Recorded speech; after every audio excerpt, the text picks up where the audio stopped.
Tengok ni guys, ini Toyota Harrier Hybrid baru di Malaysia. Versi hybrid ni menggantikan Harrier 2 liter NA biasa yang lama dan of course harga dia pun naik jadi RM289,000 sekarang. Harrier generasi keempat ni first dilancarkan di Malaysia tahun 2021 dan time tu harga dia RM250,000 saja.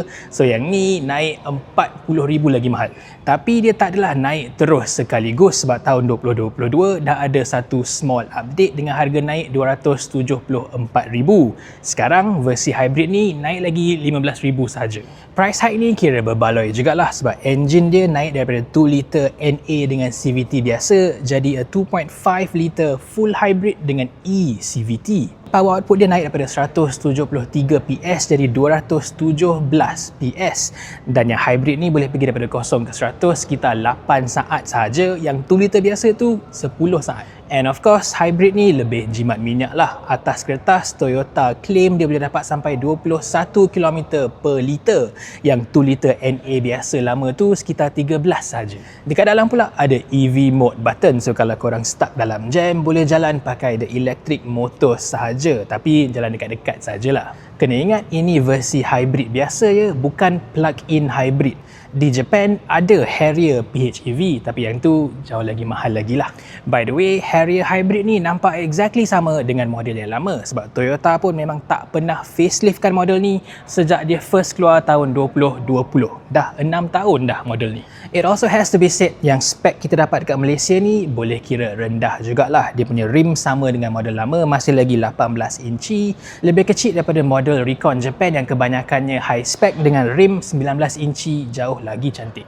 Dekat dalam pun sama juga, kita dapat skrin yang paling basic, display kecil, bezel tebal. Skrin original daripada Toyota dari Japan tu nampak jauh lebih premium.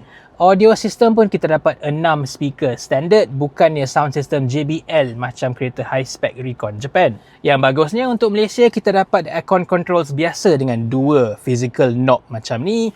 Yang ni jauh lebih senang nak pakai banding dengan all the touch controls dalam kebanyakan Harrier Recon.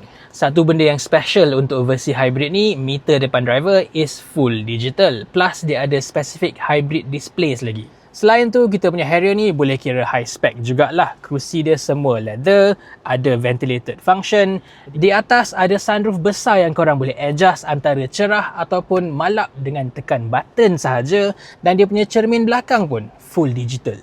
Nak adjust steering pun semua powered tau, macam Lexus. Dekat belakang ni, versi hybrid dia ada battery pack bawah kerusi, tapi space semua sama sahaja macam model lama. Tak adalah besar mana, tapi at least kerusi dia sangat-sangat selesa.